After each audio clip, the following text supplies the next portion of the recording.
be considered as an ideal mentor. You have many mentors, many mentees, but the characteristics of an ideal mentors are the mentors should always be available. Mentee should not complain that, oh, I went to meet my guide, she was not there, something like that. Mentor should be available, and mentor should be a good listener. First, when the mentee comes to the mentor should sit and fully listen. Whatever even rubbish the mentee says, should be a good listener. Then, the mentor should always be ready to help the mentee, whatever way possible, not illegal ways, whatever ways possible, should always be willing to, ready to help. And the mentor should always be able to offer experience or necessary advice as per the situation demands, and offer very critical assessment of the work the mentee has already done. And mentors should always be encouraging. You know, when a student comes, there are two types of students mentees will get: introvert, extrovert. Even introvert student comes, if you say something negatively, it will impact. It will have a great impact on their psychology. They may go into frustration, depression, weariness. So therefore, you identify whether somebody is an extrovert. If you unnecessarily encourage them, they will go with the wind. If somebody is introvert, if you always blame them, they will go to a depressive mode. Therefore, the mentor should always be encouraging. And mentor should be knowledgeable. The mentor should have good contact among this area of work. And mentor should build a good relationship, and mentors should always give constructive suggestions. Always there will be a problem. Problem means don't discourage. Wherever there is a problem, there is a solution. Your job is to find out what is the solution of this problem. Then give a constructive solution. Now, encourage multiple mentors. You are working under one guide, but at the same time, if you have two guides, it is always better. This is especially in multidisciplinary or interdisciplinary work. You can have more than one mentor. And multiple mentors can satisfy the diversity of needs of a mentee. The mentoring can occur in a variety of places within the research group. Every mentor has a his or her own research group, and within the institution also, and within outside the institution also. Suppose you are working in one department with one mentor, nothing prevents you to interact with another institution with another mentor. Now, mentoring is not time bound. Sometimes mentoring is lifelong. As I said, I have been a lifelong mentor to my PhD students. Okay, it can be lifelong, and an ideal mentor should guide at all stages of their career, during PhD or even during the postdoctoral work, and they should defend the mentee also, and subsequent career path like job finding, changeover, etc. if possible and if ethically correct, the mentor can help. Then there are many benefits of a good mentoring, like academic success and creates sense of support. Then also you can better relationship at networking, contributes to sense of community, better career choices, sense of responsibility, and finally develop future leaders. So there are many benefits of the mentor also. Satisfaction from assisting a junior colleague, improvement in their managerial skills, and increased stimulation by the bright ideas of bright and creative students. You know, when you get students, you will not imagine, I have to learn many things from my students. Sometimes when you get a bright student, you get bright ideas from the student. You know, there are many examples. I will go on giving examples. I think I will not be able to complete it in time. And when you go during the course of mentor and mentee relationship, you will have good times, you will have bad times. What type of good times you experience? The good times are play a part in improving someone's life, see them gain confidence, see them grown intellectually and also at personal levels, see them develop skills to do research, write papers, make presentations, and to have a successful career. Worthwhile and rewarding endeavor, lifelong learning experience for you. Now there are bad times also. What are the bad times? Not able to devote time. Sometimes the mentor will not be able to devote time, not knowingly. The mentor may be overburdened in so many aspects, maybe having many students, PhD, MPhil students, maybe having many commitments in the university, maybe having commitments outside the university, so they may not give time. Dealing with uninterested students, these are the difficult times for the mentors, not mentees. Now sometimes some students just come and take admission just for the sake of it. That's very serious. Not many. You will get 5% or 10% of them. So dealing with uninterested students, then shortcut. I always say never adopt any shortcut method. Shortcut method will not give you a permanent dividend. So shortcut, if they go, you may adhere to cheating. So dealing with that and infighting. Sometimes suppose I am a professor, I am having 8 PhD students, there may be infighting among the students. Who is coming closer to the guide?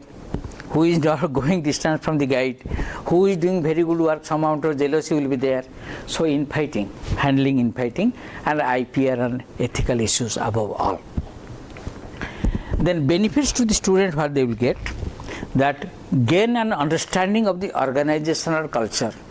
When you work, when the mentee or the student work in an university or research institution or any organization, they get a clue of the entire organizational culture. Then obtain access to informal networking and communication and receive assistance support in defining and reaching their career aspirations.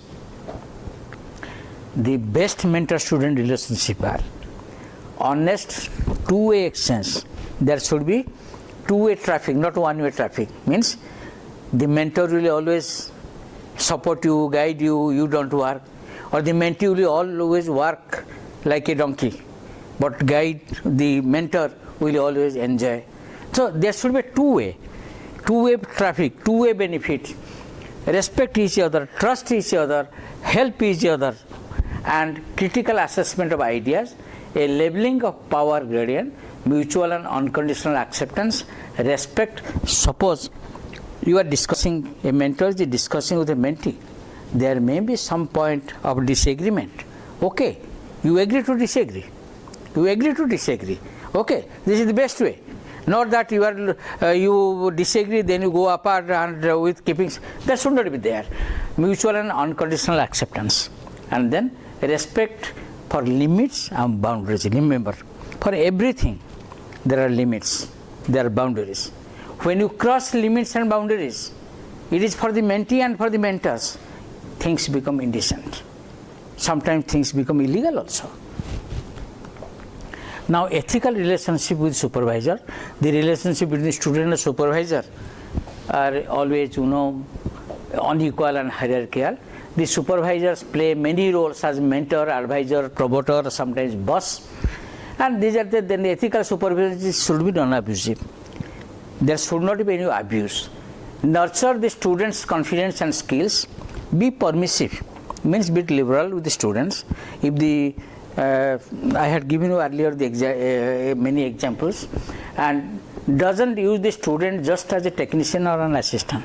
Never use a student. Use student as a student, a mentee as a mentee. He or she has come to you to learn.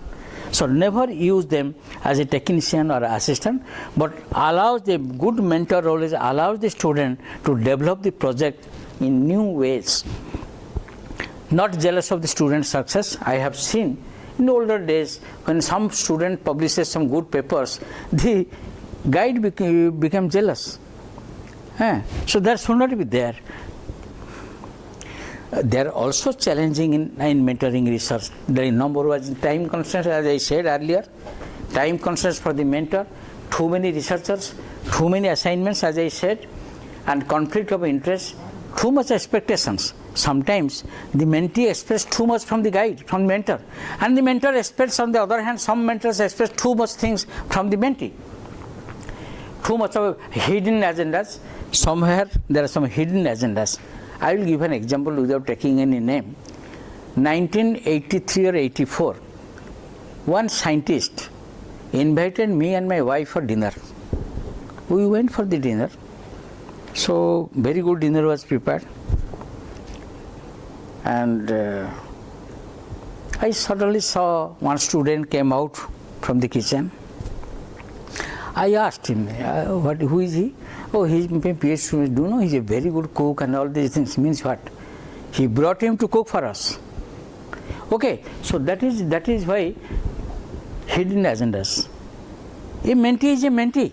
How can you invite to your house to cook or something like that? Okay, so these are certainly not always. Maybe 1% of the time, there may be some of the mentors, unethical mentors, I would say, may be having hidden agendas, and sometimes there is a gender bias. Don't do gender bias. See, well, there are many examples, but there should not be any gender bias. Now, difficulty sometimes reported by the mentors and mentees. Time challenges, as I said. Mentor expects too much too soon and is disappointed that mentee doesn't do exactly what the mentor says. Mentee feels pressure of or mentee sometimes is guilty also. Mentee feels that mentor doesn't prioritize meetings. Mentor feels burdened with responsibility. Finding the right balance of roles. Department chair not closely involved.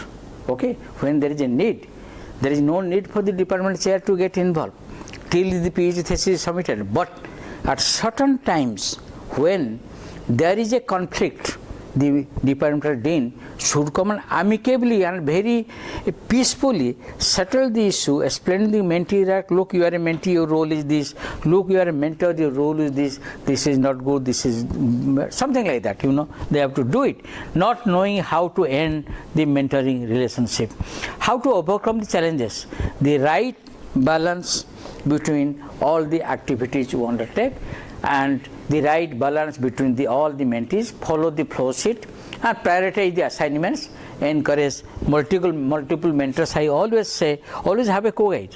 What is the problem? Students common complaint, students also means mentee, they have some common complaints. It is not specific to anybody. Generally, just I have compiled, the mentor never gives time and never gives timely answers to my call.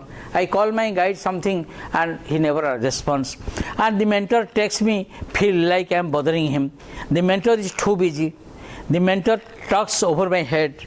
The advice is vague. I don't know what to do afterwards. The mentor insists on too many rewrites. The mentor doesn't return drafts quickly. The mentor doesn't give help when I need. Like that, so many complaints they used to do. But these are common complaints. This is human psychology. Anybody can have complaint like that, but you must be having proper answer or give scope for them.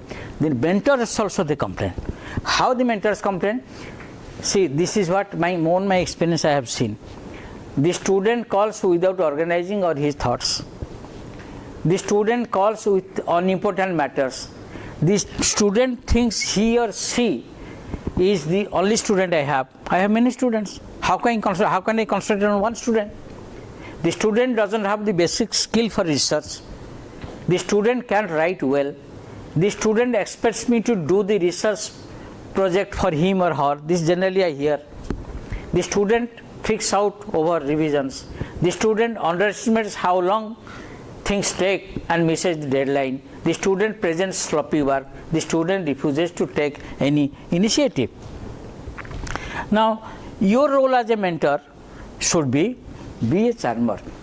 And once you come, you see, nothing can be above good behavior. Okay? Very good behavior. You always see that the mentee is younger than you. So, should be charmer and show initiative and accept criticism. Be organized and use mentors' time effectively. Exhibit personal integrity. Exhibit professionalism, maturity, and a strong work ethic. Be responsive to advice. Be honest about progress. Develop the ability to work independently. Now, the traits of the ideal mentor has reasonable expectations. Your expectations from the mentee, your expectations from the students should be reasonable. Reads and comments on materials in a timely manner, remains consistent, sees mentor role as important, meets the mentee regularly, and provides guidance on becoming a professional in your respective fields. Now, being an ideal mentor, observe common courses, keep every appointment. If you have fixed up an appointment, keep to that, and come to the meeting on time. Listen, don't interrupt when the mentee is telling you something. Listen what he or she is telling, and then take notes. Come prepared, and what exactly do you need? Bring your materials. So you should be very frank when you are meeting your mentor. Every time you meet your mentor, keep a note of it. Keep the note, point of discussion, points discussed, something like that. As this originality is very important. Originality in research, science is the discovery of the unknown. Areas of research are there. We are talking about plagiarism, and nowadays plagiarism has come in the UGC rules also. So there are many faulty data, misleading authorship, so many things are there, poor data, and there are many. If you go through the literature, there are many punishments have been given in USA for plagiarism and for cheating in research. These are the many examples where people are sentenced for several years of jail and so many things because of that. And now publishing. The mentee should be trained to know the art of collecting, collating, correlating, analyze, and packaging the data. This is what I always say, the art of packaging, which is very important in any type of research you undertake, be it literature, be it humanities, be it social sciences, be it science, engineering, technology, whatever. And train to select the appropriate journal, informed about the impact factor, citation index, and H index. They should know about this, because nowadays things are becoming more measurable. Things are, scientometric indices are there. So the students should know about the citation index, what is impact factor, which are good journals in our subject, which are the best journals in our subject, and these are all the things you have to see. And what are the predatory journals nowadays? It has come to a place, don't never publish it. So these publication ethics must be told to the mentees.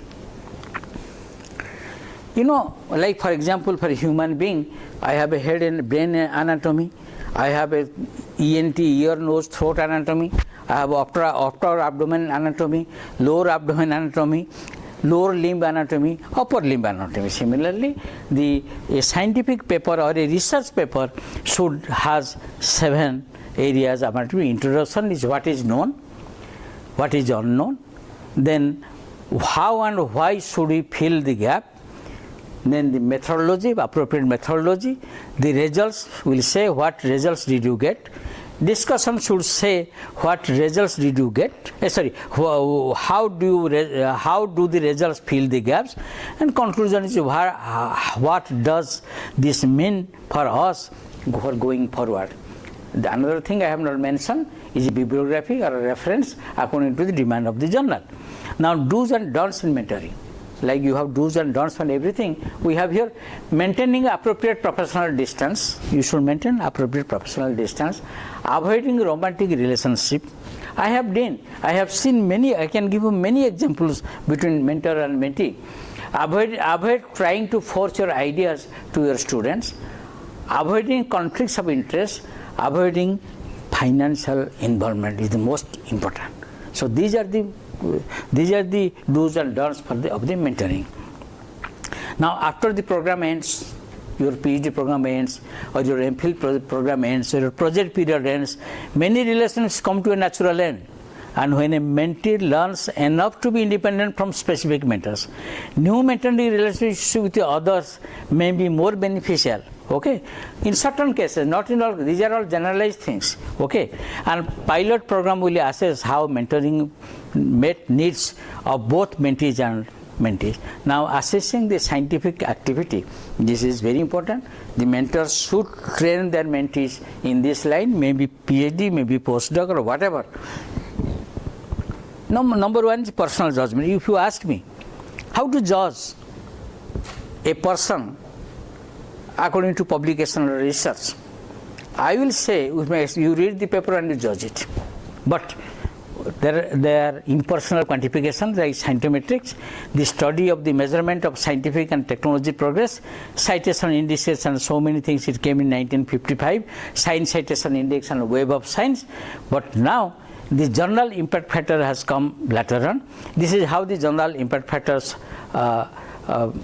is done, and subject variation in impact factors. So you say impact factor. You see it varies according. You cannot take one parameter for everybody, all subjects. Every subject has different impact factors to be judged. According to a mean taken in 1998, see, for life sciences, if somebody publishes in a journal with impact factor more than 3, is considered as a good paper. Earth sciences, more than one subject, any journal you publish more than 1.1 is considered as a good paper. Physics 1.5, chemistry and chemical engineering 1.5, mathematics, computer science 0.5. Yes, if you publish a paper in a journal having 0.5 in mathematics, is considered as a good paper, very good paper. Ranking, how you do, you always say, the government always says that why our universities are not coming on the top 500 or top 200 of the global ranking. How it will come, you tell me. The ranking depends mainly on these parameters. Nobel laureates. Okay. How many Nobel laureates are working in your university? This is one parameter. Then papers in nature and science. How many papers your university has published in nature and science? Okay. Third one, highly cited researchers. Very highly cited researchers means H index, very high. How many you are having? Okay. I am not asking questions to this university. I am asking, these are the parameters taken for the global ranking. And articles in SCI and social sciences in CI, academic performance per faculty. So these are the categories which are taken. Now, in 2004 in Nature, you can see the you can see the USA 62%, they contribute share of top 1% cited publication. USA 62.76, India 0.54. Look at our counterpart China 0.99. Look at South Korea 0.78, more than us. Poland 0.61. So ours is only 0.54. Now, how you quantify, compare the performance? As I have told you, the impact factor, subject-wise, that impact factor has to be taken. Then whatever is the impact factor, your citation index will not vary. Your H index will not vary. So it will be total number of papers that you have published, total citation, average impact factor, H index, average impact will be comparative to the subject-wise, then H index, and more popularly now they are taking I-10 index. Okay. So for example, why they are taking I-10 index? H index. If I publish 40 review papers, my H index will be 40 within 2 years or 3 years. But my I-10 index will not go, will be also 40 or 50. So until and unless you, so I-10 index will give one idea about the quality of publications. So these are the parameters are taken. Now, so long-term impact. This is a compilation. I had taken it to somebody, I don't remember. If the H index is 20, after 20 years, he is a successful scientist. Okay. After 20 years of your work, if your H index is 20, you are a successful scientist or a successful researcher in other subjects. H index 40 above 20 years, outstanding scientist or outstanding researcher. H index 60 after 20 years or H index 30 after 30 years, truly unique individuals. Okay. And the general prescription is there in USA. If your H index is around 12, you can get a tenure track position in US university. If the H index is between 15 and 20, then fellowship of the American Physical Society, you will be eligible. I don't say that you will get it. You will be eligible for that. If the age index is more than 40, US National Academy of Sciences. Now, somebody has taken the average age index in Nobel laureates in physics for last 20 years. They have seen that the median age index was 35. It is not the age, what I want to say, it is not the age index which gives Nobel Prize. Age index means that 35 means 35 papers are quoted 35 times at least. But Nobel Prize is given on one paper, which is giving the greatest finding. So this is what I wanted to say. Now the patent scenario in India. See, you might have come across an article which was published that a total number of 45,444 patents were filed during 16 and 17 in the country, of which 71% were filed by the foreigners. Okay? Remember, 45,000 patents, out of which 71% patents were filed by the foreigners. Around 120 good labs in India, 15 DRDO, 40 in Indian Science, 23 IITs and 6 in ISRO together filed 781 patents out of 45,781. Okay. Now what is the reason? The reason is the lack of patent culture in India. That patent culture has to be cultivated in India to compete with them. If India is to be a global knowledge hub, it needs to create a local ecosystem for cutting edge research and development. Now, through brain drain, though the brain drain has been reduced drastically, brain rusting has become a problem. You know, we are telling of brain drain, people are going out, now then we are inviting people from abroad, they are coming here, now the brain rusting, their brain is rusting here.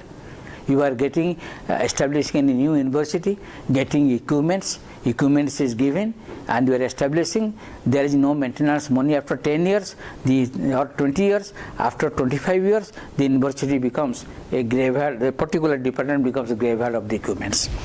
So then, mathematics do not write proposals like chemistry. Chemistry, you write a detailed proposal, or life science, you write a detailed proposal. Mathematics doesn't need that. Mathematics, they can write one-page proposal and get a good funding, a better funding than physics and this. So you cannot equate everybody. We have half a dozen of scientific reporters who do not have this point, please note it, and especially for the mentors, those who are here. We have half a dozen of scientific reporters who do not have relevant qualifications. You know, a paper is published in Lancet or Nature or Science, and that is reported in the newspaper. It is distorted, facts are distorted. They make it more sensational, no? Why it is happening? Because the scientific reporters in this country, they do not have the relevant qualification. Okay, so that is why every PhD student should write at least one popular article. This is what I say. And this way, you can develop a culture. If you write a popular article, scientific writing for common people can be developed. Universities should not become graveyards of sophisticated equipment, as I have told you. Now to conclude, there is no magic set of evidence-based best practices. You have to develop yourself. Hopefully the ideas about best practices presented here will promote useful discussion throughout the meeting and beyond. And you know, how many of you heard about Ronald Rumsfeld? I told you in the last thing also. Ronald Rumsfeld, he was a defense advisor to American president, not one, consecutive 3 American presidents. So after that, what he did, he developed some theory for war theory, you know. And those theory what he has developed was taken by the editor of a very reputed journal. He wrote an editorial. This Donald Rumsfeld theory is also applicable to research. What you are doing in research? What you are doing in research is this, known, unknown. These are the things we know that we know. These are known knowns. We know, these are the things we know that we know. 2 plus 2 plus 3 is 5. We know it, that we know it. Then known unknowns. That is to say, there are things that we know, we do not know. We know these things we don't know about that. We know this. Unknown unknowns. there are things we do not know that we do not know. After these three things was developed by Ronald Rumsfeld, and this was they say this is applicable to science by the science editor. Then he added one. In addition to the three theories of Ronald Rumsfeld, there is another one. What is that? There are also unknown knowns. There are things which we know that we do not know. We know the things. These data are here. We know the knowledge. Knowledge is yours, but we pretend we don't know. Then we have to write a grant for that. So these are the things what we do in the research. So thank you very much. Now at the end, I acknowledge my grateful thanks to all my colleagues, those who have worked with me in all the institutes. Thank you.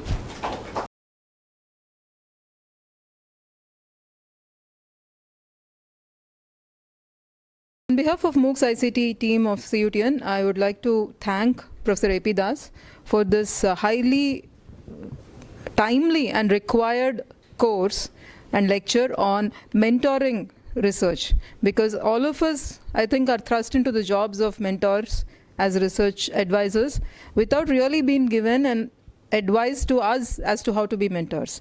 This must be one of the most useful talks that we have had as faculty, and the senior research scholars would have been benefited too. Thank you very much, sir, for taking the time out to do this.